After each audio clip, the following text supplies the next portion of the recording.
drink. Just good old Folgers today. I'm down here in the living room getting ready to go take my youngest son to a soccer game.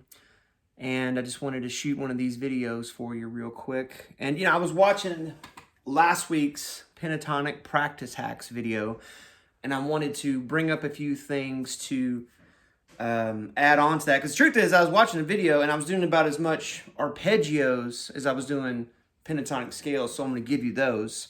But before I do, first of all, the name of the backing track that I played right at the top of that video is called Cozy Soulful Groove. Guy's playing there was a picture of a Fender Strat, like one of those, like I think it's called Dark Night Burst, is like that blue to black burst. It's really cool. It's kind of a newer color, but that's on the cover of the video.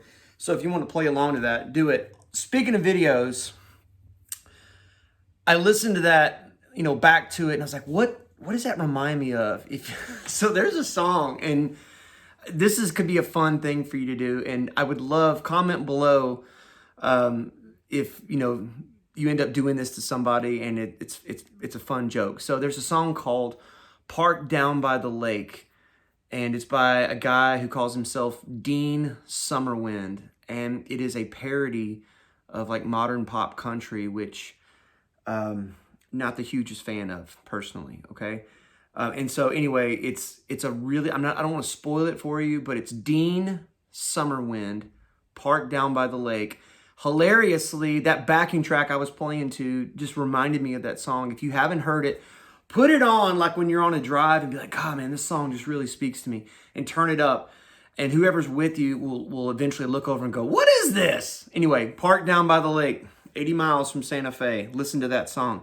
By the way, the intro, Something, the Beatles tune, that's a little arrangement thing I've been working on. If you want to work on that with me, comment below and say, give us something, or I don't know, something like that. And I'd be happy to unpack that for you. So let's get to these soccer dad arpeggios is what we're going to call them. So that tune was in B minor.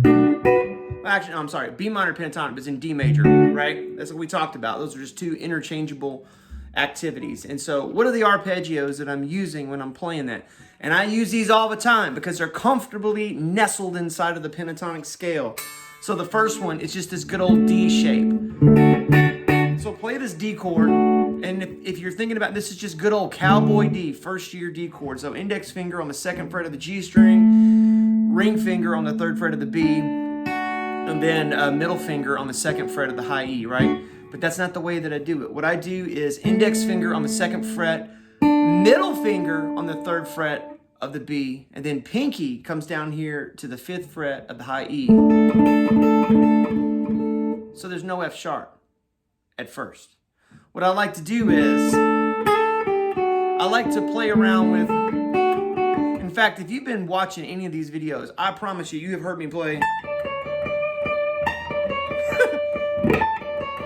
that little lick right there, or some variation on that theme. All that is in this case, 5th fret with the pinky on the high E, and then middle finger on the 3rd fret of the B, and then 2nd fret of the B with the index finger, and then back to the middle finger on the 3rd fret of the B. And then sometimes I'll throw in this, but just play around there. Throw your own peppers and onions and garlic in the skillet and a little olive oil. If you don't understand that metaphor, watch the last episode there. What's nice about that, if you look at the way your hand is laid out, you are comfortably positioned for, now let's imagine a B minor. Just good old, this is, year and a half or 2nd year of guitar playing when you learn your first bar chord. This is an A minor shape slid up with the index finger on the 2nd fret, building an A minor underneath it, right? So if you imagine this chord on these top 3 strings, you've got this little thing that's a really easy, sweepable little lick, right? An arpeggio for that matter. You've got an F sharp, you've got a D, and you've got a B. So it's a minor chord. What's really fun is that if you just throw your pinky on the D string or the 5th fret, now you've got G major 7. So right there, just right there in this little neighborhood, if you will, you've got this D, you've got this B, and you've got a G major 7. You tracking with me? So one more time on this B minor, index finger on the 2nd fret of the high E, middle finger, 3rd fret of the B, and then ring finger, 4th fret of the G. And then if you look, I can just pivot, don't even move my middle finger, pivot my index finger to the 2nd fret of the G and the pinky to the 5th fret of the high E. Well, how would I practice that, Nate? Well, I'm going to tell you. You pull up that, what's it called? Cozy Soulful Groove. That was the backing track that we used on the last video. And just cook with them right there over that track.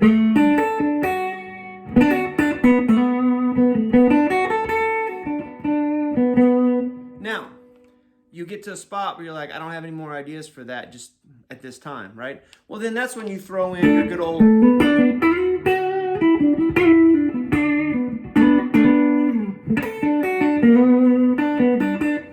Go back to the old pentatonic scale, right? So then there was one more shape that I did in there a lot. In fact, this one was when that track, and if you play through it, you'll see exactly what I mean. It eventually goes to, it's got like a B section to it. It goes to G, and then to G minor, right? When it came to that G minor, I played this arpeggio here, this,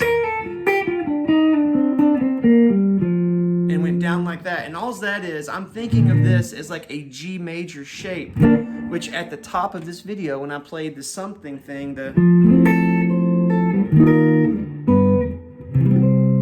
this, you know, death grip, hermit crab looking shape right here, that really is just going back to the old cage system. That's just a G major shape. It's kind of like a human capo where my index finger is making a bar on this C across the 5th fret and building a G.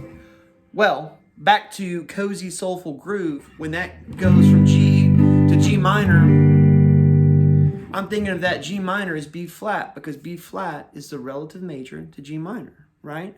And so I'm thinking of that shape when I do this.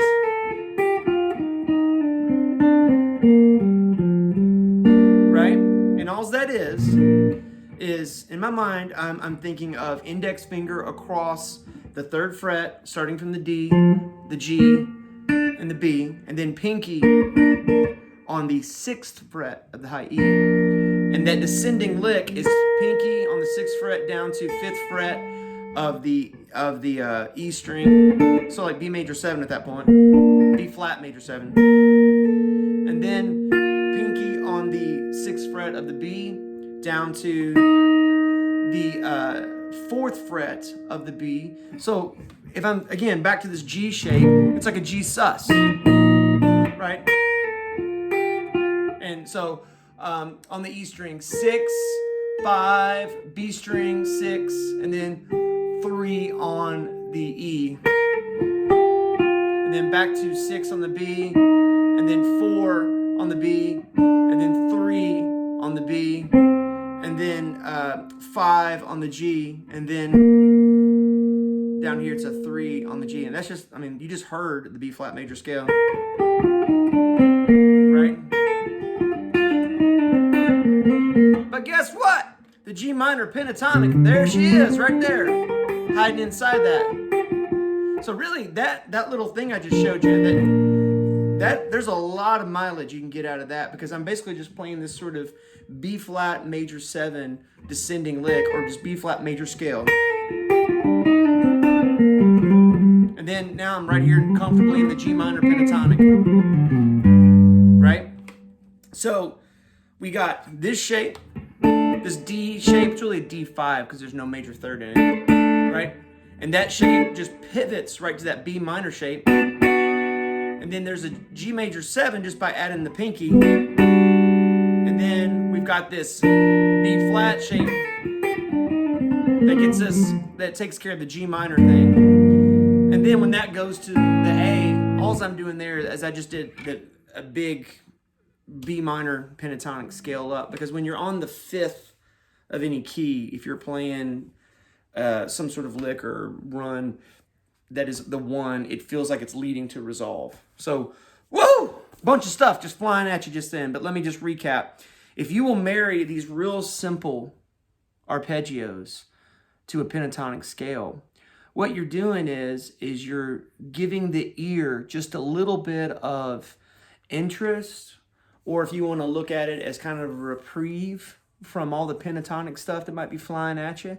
Or even just, if you don't have to play a bunch of stuff and be flashy. I mean, sometimes, you just get up in the morning, pour a cup of coffee, and take your kid to the soccer game. It's just living, right? Just play that pentatonic scale, but throw in just a little arpeggio, right? Watch what that does to just add some life to that. Is that helping you? I would love to know. Comment below. If you want to see a lesson on the song Something by the Beatles that I just started with, just tell me below and I will put that together. I've just been messing with it. Would love to know if these arpeggios are helping you.